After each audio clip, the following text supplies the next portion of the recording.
નમસ્કાર વિદ્યાર્થી મિત્રો, પ્રકરણ નંબર 8 ત્રિકોણમિતિની અંદર દાખલાઓની આગળ ચર્ચા કરીએ તો આજનો આપણો પહેલો દાખલો છે. ત્રિકોણ એબીસીમાં ખૂણો બી બરાબર 90 હોય, એટલે કે ખૂણો બી કાટખૂણો હોય તથા એબી 24 સેન્ટીમીટર અને બીસી 7 સેન્ટીમીટરનો હોય તો નંબર 1 સાઇન એ અને કોસ એની કિંમત શોધો, અને નંબર 2 સાઇન સી અને કોસ સી, આ ચાર કિંમતો આપણે શોધવાની છે. પહેલાં વિગત જોઈ લઈએ. આપણને ત્રિકોણ એ બી સીની અંદર એ બી અને બીસીના માપ આપેલા છે 24 અને 7. આમ તો કાટકોણ ત્રિકોણ અને 24 7 જુઓ એટલે તમે શીખી ગયા છો એ પ્રમાણે તમને અહીંયા ખ્યાલ આવી જ જાય કે 24 7 એટલે કર્ણ 25નો થવો જોઈએ. અને કર્ણનું માપ એટલે કે ત્રણ બાજુઓનું માપ શોધ્યા વગર આપણે કોઈ પણ ત્રિકોણમિતિય ગુણોત્તર શોધી શકતા નથી. એટલે આપણે સૌથી પહેલાં કર્ણનું માપ શોધવું પડશે. તો કર્ણનું માપ શોધવા માટે આપણે ત્રિકોણ એબીસીમાં પાયથાગોરસ વાપરીએ. તો ત્રિકોણ એબીસીમાં ખૂણો બી બરાબર 90°. પાયથાગોરસ પ્રમેય પ્રમાણે કર્ણનો વર્ગ એટલે એસી સ્ક્વેર બરાબર AB square plus BC square, આ રીતનો પાયથાગોરસ લાગુ પડશે. કિંમત મૂકી દઈએ. એબી સ્ક્વેર એટલે 24નો વર્ગ એટલે 576 વત્તા બીસી સ્ક્વેર એટલે 49. બંને ભેગા કરો, સરવાળો થશે 625. એસી સ્ક્વેર બરાબર 625 માટે એસી બરાબર 25. એસીનું માપ આપણને 25 મળી જશે. અને એસી એટલે કે ત્રીજી બાજુ એટલે કે કર્ણ આપણને 25 મળી જાય પછી કોઈ પણ ખૂણાનો કોઈ પણ ગુણોત્તર આપણે શોધવો હોય તો આપણા માટે એ સરળ બાબત છે. શરૂઆત કરીએ સાઇન એ શોધવાની. તો સાઇન એ શોધવા માટે આપણે આ ખૂણાને ધ્યાનમાં લઈશું. એટલે આ આપણી સામેની બાજુ થઈ જશે, આ પાસેની બાજુ અને આ કર્ણ થઈ જશે. તો સાઇન એની ગણતરી કરીએ તો સાઇન એ બરાબર શું થશે? તો સાઇન એટલે સામેની બાજુ ભાગ્યા કર્ણ. સામેની બાજુ આવશે બીસી અને કર્ણ આવશે એસી. સાઇન એ એટલે એની સામેની બાજુ એટલે કે બીસી ભાગ્યા કર્ણ એટલે એસી. બીસીની કિંમત આપણને કેટલી આપી છે? તો 7. કર્ણનું માપ આપણને આપ્યું છે 25 એટલે 7/25 એ સાઇન એની કિંમત આપણે મેળવી લીધી. એવી રીતે કોસ એ. તો કોસની વ્યાખ્યા શું તમને મોઢે જશે? કોસની વ્યાખ્યા પાસેની ભાગ્યા કર્ણ, એટલે પાસેની કઈ આવશે? તો એબી કર્ણ એસી. એબી એટલે 24, એસી એટલે 25. એટલે સાઇન એ અને કોસ એની કિંમત આપણે તૈયાર કરી લીધી છે. હવે આપણે જોઈએ સાઇન સી અને કોસ સી. તો સાઇન સી અને કોસ સી માટે આપણે ખૂણો બદલવો પડશે. એટલે સીના સંદર્ભમાં હવે જવાબ લેવા પડશે. તો જો સીના સંદર્ભમાં આપણે જવાબ લઈએ તો સીના સંદર્ભમાં એટલે કે આના સંદર્ભમાં હવે આ સામેની બાજુ, આ પાસેની બાજુ અને આ કર્ણ એ રીતે વહેંચાશે. તો હવે પહેલા સાઇન સી લખીએ. તો sign she is equal to, તો સીની સામેની બાજુ એટલે કઈ આવશે? એબી. કર્ણ તો એનું એ જ રહે એસી. એબીનું માપ કેટલું? 24. એસીનું માપ 25. એ જ રીતે કોસ સી. તો કોસ સીનું મૂલ્ય આપણે શું આવશે? તો પાસેની બાજુ એટલે બીસી અપોન એસી બરાબર 7/25. તો આ રીતે આપણે ચાર ગુણોત્તરો શોધી શક્યા. આ દાખલો અહીંયા આપવા પાછળનું એક બીજો પણ આશય છે. એ આશય પણ હવે આપણે સમજી લઈએ બહુ વિગતવાર અને શાંતિથી. જવાબ આવ્યા પછી આપણને એટલી ખબર પડે છે કે સાઇન એ અને કોસ સીની કિંમત સરખી આવે છે, જ્યારે કોસ એ અને સાઇન સીની કિંમત સરખી આવે છે. એક ખૂણાનો એટલે આ ખૂણા એનો સાઇન જે હોય એ જ સામેવાળાનો કોસ થાય છે. અને આપણે જોઈ શકીએ છીએ કે સામેની ભાગ્યા કર્ણ અને આની પાસેની ભાગ્યા કર્ણ સરખો જ થાય. એટલે અહીંયાથી પરિણામ આપણને તારણ જો કાઢવું હોય તો શું બને કે એક જ ત્રિકોણની અંદર જો વાત કરતા હોઈએ અને તમે ખૂણા એ માટેની વાત કરો કે સાઇન એ, તો એનું મૂલ્ય એ સિવાયનો બીજો જે લઘુકોણ હોય એટલે કે સી એના કોસ જેટલું જ થાય. ઊંધું પણ સાચું છે કે તમે સાઇન સી લઈ લો એટલે ખૂણા સી નો સાઇન લઈ લો તો એનું મૂલ્ય કોસ એ જેટલું જ થશે. એટલે કે ત્રિકોણની અંદર બે લઘુકોણ આપણી પાસે હોય છે, આનો સાઇન એ સામેનાનો કોસ થાય અને આનો કોસ એ સામેનાનો સાઇન થાય. ને વ્યાખ્યા પરથી પણ બહુ ઇઝીલી સમજી શકાય છે. તમે આનો સાઇન લો એટલે એની સામેની ભાગ્યા કર્ણ આવશે, એટલે આ બે બાજુઓનો ગુણોત્તર આવશે 24 અને 25નો. તો એ સી નો સાઇન થઈ ગયો, પણ એનો એ જ એનો કોસ થઈ ગયો, કારણ કે એના કોસમાં પણ શું આવશે 24/25. એટલે એક જ ત્રિકોણમાં કાટકોણ સિવાયના બાકીના જે બે લઘુકોણ વધે છે એમાંથી એકનો સાઇન એ બીજાના કોસ જેટલો થાય અને બીજાનો સાઇન એ પહેલાના કોસ જેટલો થાય.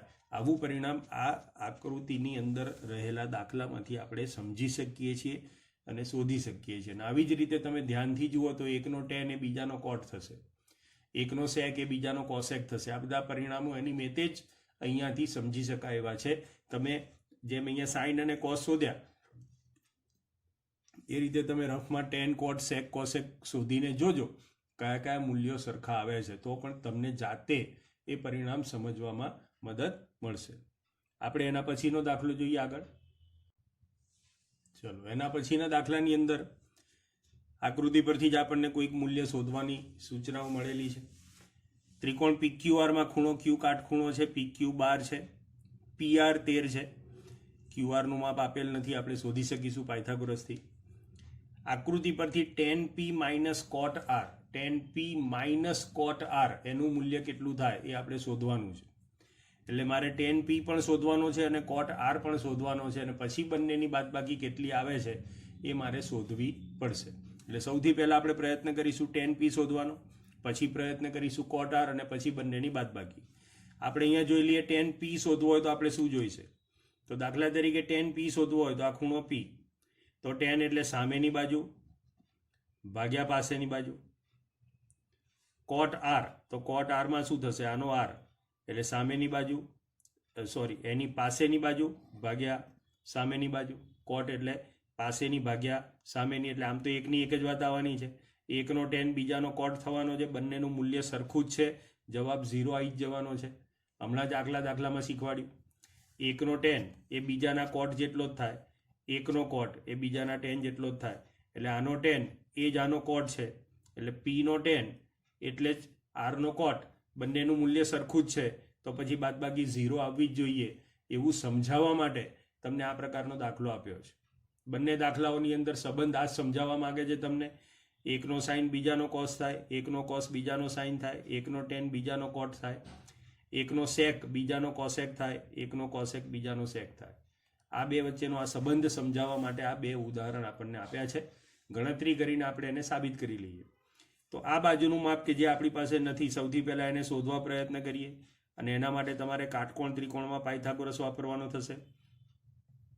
ત્રિકોણ PQRમાં ખૂણો Q કાટખૂણો માટે પાયથાગોરસ પ્રમેય પ્રમાણે આ પૂરા વાક્યમાં લખવાનું. તમે પાગો પ્ર ના કરતા માર્ક કપાઈ જશે. પૂરા વાક્યમાં લખજો. PR² બરાબર PQ² વત્તા QR². PR નું માપ 13 આપ્યું છે એટલે 13 નો વર્ગ 169, PQ નું માપ 12 આપ્યું છે એટલે 12 નો વર્ગ 144, અને QR એટલે QR. માટે QR² બરાબર 144 સામે બાદ થશે એટલે 169 - 144 એટલે 25, 25, અને 25 નું વર્ગમૂળ લઈશું એટલે QR બરાબર 5 આપણને મળી જશે. એટલે આ બાજુનું માપ આપણને જે નહોતી ખબર એ હવે મળી ગયું છે, એ છે 5. કેટલું છે? 5. હવે આપણે જે બે શોધવાના છે એ બંનેની ચિંતા કરીએ અને એમના મૂલ્ય શોધવા પ્રયત્ન કરીએ. તો tan P અલગ અલગ ના શોધવું હોય અને એક જ દાખલામાં સાથે જ શોધવું હોય તો પણ ચાલે. tan P - cot R બરાબર tan P એટલે સામેની બાજુ ભાગ્યા પાસેની બાજુ, સામેની બાજુ ભાગ્યા પાસેની બાજુ, સામેની બાજુ એટલે QR માઇનસ પાસેની એટલે PQ, QR upon PQ minus cot R, cot R એટલે પાસેની બાજુ ભાગ્યા સામેની બાજુ એટલે શું આવશે ફરીથી QR અપોન PQ. હવે ધારો કે તમે આટલું લખી દીધું હોય તો કિંમત શોધી હોય કે ના શોધી હોય કંઈ જરૂર જ નથી. અહીંયાથી જ આ બંને ઉડી ગયા, જવાબ 0. એટલે માત્ર જો સાબિત કરવું હોય કે આનું મૂલ્ય 0 આવે છે તો 3 સ્ટેપમાં પતી જાય છે. કોઈ દાખલો ગણવાની જરૂર નથી. પણ હવે આપણે કિંમતો શોધી જ છે તો કિંમતો મૂકીએ. બાકી અહીંયાથી જ આ બંને ઉડી ગયા એટલે જવાબ 0, વાત પતી ગઈ. કિંમત મૂકી દઈએ.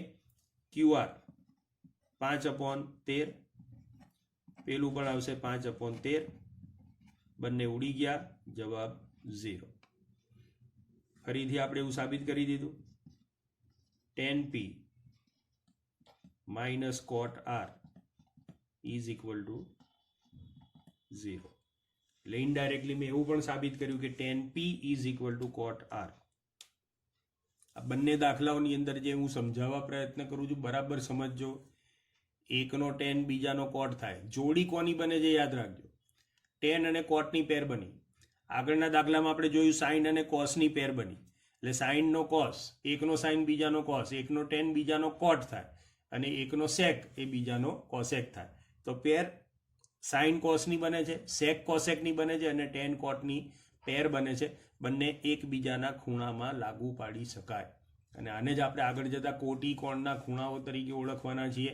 આ મુદ્દો બરાબર યાદ રાખજો અને આ દાખલો લખીને ચેક કરજો કે એકનો tan એ બીજાનો cot થાય છે કે નહીં, એકનો sin બીજાનો cos થાય છે કે નહીં, ચેક કરવાનું.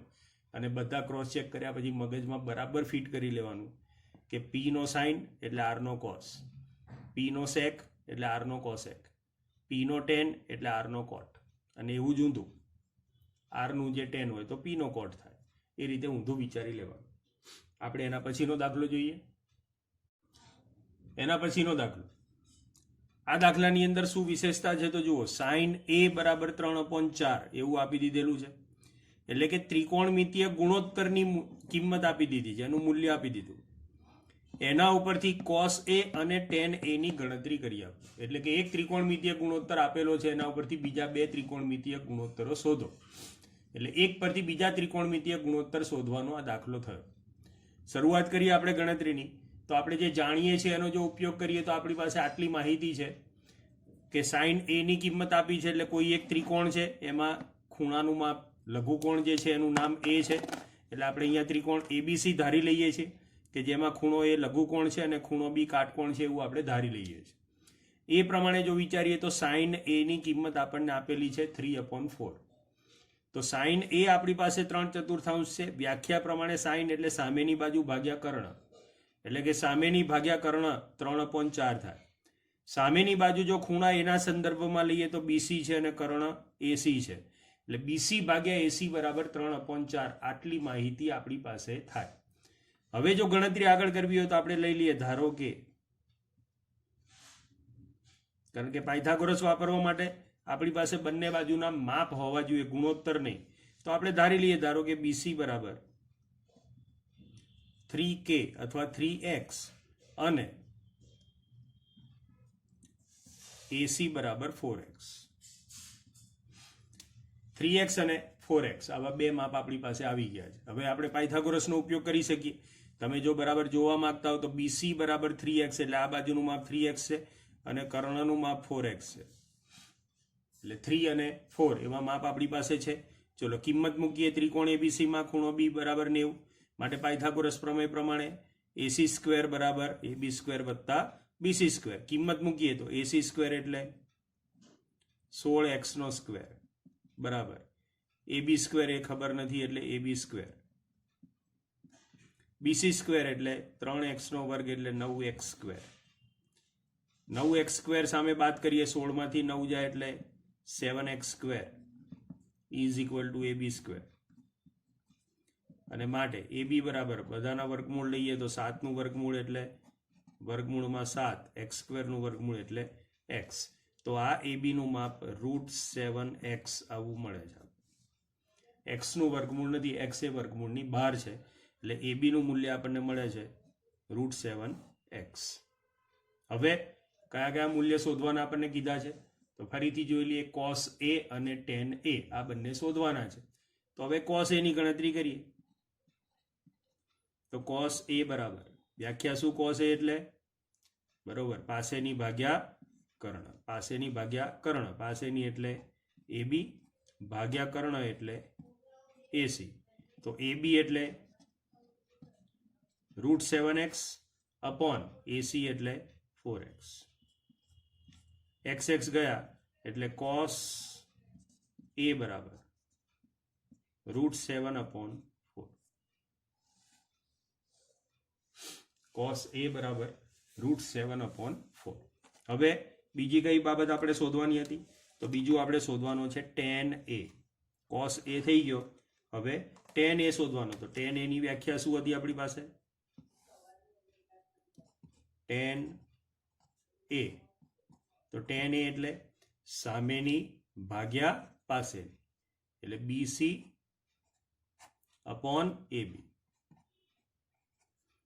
bc એટલે 3x, ab એટલે √7x, xx કેન્સલ થઈ ગયા એટલે 3 અપોન √7. આ આપણા માટે tan a ની કિંમત થઈ. દાખલો પત્યા પછી પૂરા વાક્યમાં જવાબ હંમેશા લખીએ જ છીએ આપણે. તો આ રીતે એક ત્રિકોણમિતીય ગુણોત્તર આપણે જાણતા હોઈએ તો એના આધારે આપણે બીજો ત્રિકોણમિતીય ગુણોત્તર પણ આરામથી શોધી શકીએ. રીત શું રહેશે? તો એ ત્રિકોણમિતીય ગુણોત્તર તમને કોઈ પણ બે બાજુના માપ આપી દેશે. જેમ કે અહીંયા સાઈન હતો એટલે સામેની અને કર્ણ, એટલે આ બે બાજુના માપ મળી ગયા. ધારો કે અહીંયા કોસ હોત તો પાસેની અને કર્ણ મળી જાત. ધારો કે અહીંયા ટેન હોત તો સામેની અને પાસેની મળી જાત. કોટ હોત તો પાસેની અને સામેની. કોઈ પણ બે બાજુ તો મળી જ જવાની છે. પાયથાગોરસ આપણી પાસે હાજર છે, એની મદદથી ત્રીજી બાજુ શોધી લેવાની. ત્રણેય બાજુઓના માપ મળી ગયા પછી કોઈ પણ ગુણોત્તર શોધી શકાય. બાજુઓના માપ શોધતી વખતે અહીંયા ધ્યાન રાખજો, આ BC બરાબર 3 અને AC બરાબર 4 નથી લેવાના. BC બરાબર 3x અને AC બરાબર 4x. ના ફાવે x તો k પણ લઈ શકાય. BC બરાબર 3k, AC બરાબર 4k. પણ કોઈ અચળાંક ત્યાં ગુણવાનો રહેશે, એમને એમ ધારવાનું નથી. એટલે આટલી બાબતની કાળજી રાખવાની. એના પછી નેક્સ્ટ એક્ઝામ્પલ જોઈએ. એના પછીનો દાખલો. આ દાખલો પણ એ જ પ્રકારનો છે. એક ત્રિકોણમિતીય ગુણોત્તર આપેલો છે, બાકીના બે ત્રિકોણમિતીય ગુણોત્તર તમારે શોધવાના છે. આપેલો ગુણોત્તર છે cot. 15 cot a is equal to 8. એટલે આમાં કંઈ બહુ વિચારવા જેવું નથી. 15 નીચે જાય એટલે cot a બરાબર 8/15 એવું તમને આપેલું છે. તો સાઇન એ જ ખૂણાનો સાઇન અને એ જ ખૂણાનો સેક પણ શોધી આપો. આવા બે પ્રશ્નો આપણને આપેલા છે. એઝ યુઝ્યુઅલ ગણતરી ચાલુ કરીએ. સૌથી પહેલા આપણે એક ત્રિકોણ ધારવો પડશે કે જેમાં ખૂણો એ લઘુકોણ હોય. એટલે ધારો કે ત્રિકોણ એબીસીમાં ખૂણો બી કાટખૂણો છે અને ખૂણો એ લઘુકોણ છે. આ વાક્ય આપણે લખવું જોઈએ. આ લખ્યા પછી તમને એવું તરત થશે કે સાહેબ આની આગળના દાખલામાં તો તમે નહોતું લખ્યું, પણ એ લખવું જોઈએ. આગળના દાખલામાં આપણે નહોતું લખ્યું, પણ આ પ્રકારનું વાક્ય આગળના દાખલામાં પણ તમે ખાસ ઉમેરજો. આ એટલા માટે કરું છું કે આવી રીતે ખોટું કર્યું હોય ને તો તમને યાદ રહી જશે. પહેલેથી લખ્યું હોય તો યાદ નહીં રહે, પણ તમને એવું થાય ને સાહેબ બી એક વખત ભૂલી ગયા હતા, એટલે યાદ રહેશે કે આ વાક્ય લખવું જોઈએ કે ત્રિકોણ તમે ધારો છો. કયો ત્રિકોણ ધાર્યો? ધારો કે ત્રિકોણ એબીસીમાં ખૂણો બી કાટખૂણો છે, ખૂણો એ લઘુકોણ છે. એટલે આ એ આપણને આપ્યો છે માટે એ લઘુકોણ ધારવાનો. અહીંયા સી આપ્યો હોય તો સી લઘુકોણ, બી લઘુકોણ આપ્યો હોય તો અહીંયા કાટકોણ બદલી નાખવાનો. જે હોય એ પ્રમાણે ગણતરી બદલાશે. 15 cot a is equal to 8. 15 ભાગાકારમાં જશે એટલે cot a બરાબર 8/15. કોટની વ્યાખ્યા શું? તો પાસેની ભાગ્યા સામેની. પાસેની ભાગ્યા સામેની. તો પાસેની એટલે AB, સામેની એટલે BC. AB upon BC is equal to 8/15. આટલે આવ્યા પછી આપણે શું કરીએ છીએ? તો x વાળી વાત આવશે હવે. એટલે ધારો કે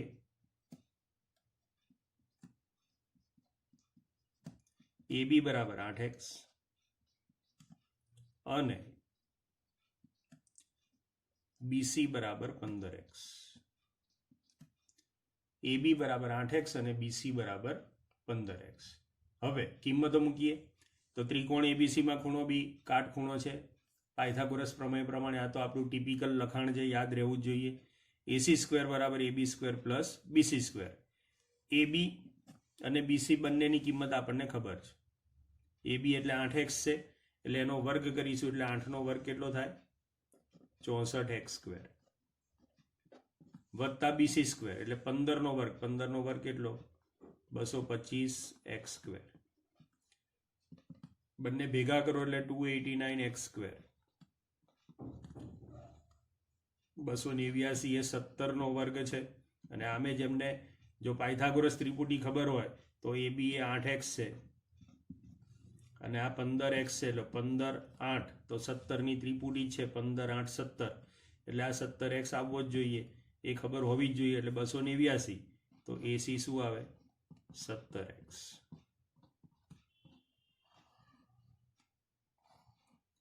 આપણે છઠ્ઠા ચેપ્ટરની અંદર પાયથાગોરસ ત્રિપુટીઓ શીખ્યા છીએ અને એ ત્રિપુટીનો જ અહીંયા સીધો ઉપયોગ થાય છે. એટલે ત્રિપુટી જો યાદ હોય તો ગણતરી થોડીક સહેલી પડશે. એટલે એસી બરાબર 17x થઈ ગયો. હવે સાઈન એ અને સેક એ શોધવાનો છે. બહુ સામાન્ય વસ્તુઓ છે સાઈન એ. તો ચલો સાઈન એ શું થશે? સામેની બાજુ ભાગ્યા કર્ણ. સામેની એટલે બીસી ભાગ્યા કર્ણ એટલે એસી. ચલો બીસી એટલે 15x, એસી એટલે 17x, xx ગયા 15/17 માટે સાઈન એ બરાબર 15/17. સાઈન એની કિંમત 15/17 થઈ ગઈ. બીજી કિંમત આપણે શોધવાની છે સેક એ. સેક એટલે કોસનો વ્યસ્ત. કોસ એટલે શું હતું? પાસેની ભાગ્યા કર્ણ. તો આમાં શું આવે? કર્ણ ભાગ્યા પાસેની. કર્ણ એટલે એસી, પાસેની એટલે એબી. એટલે 17x/8x.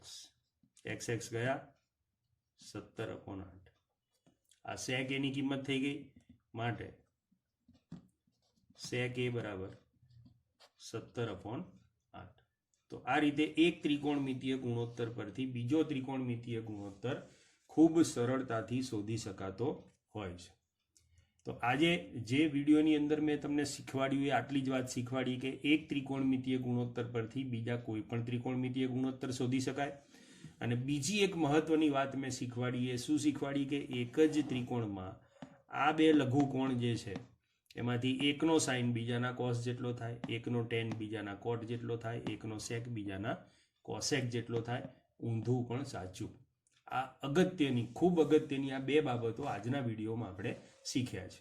વધુ આપણે શીખીશું નેક્સ્ટ લેક્ચરની અંદર. ત્યાં સુધી વિરામ લઈએ. નમસ્કાર.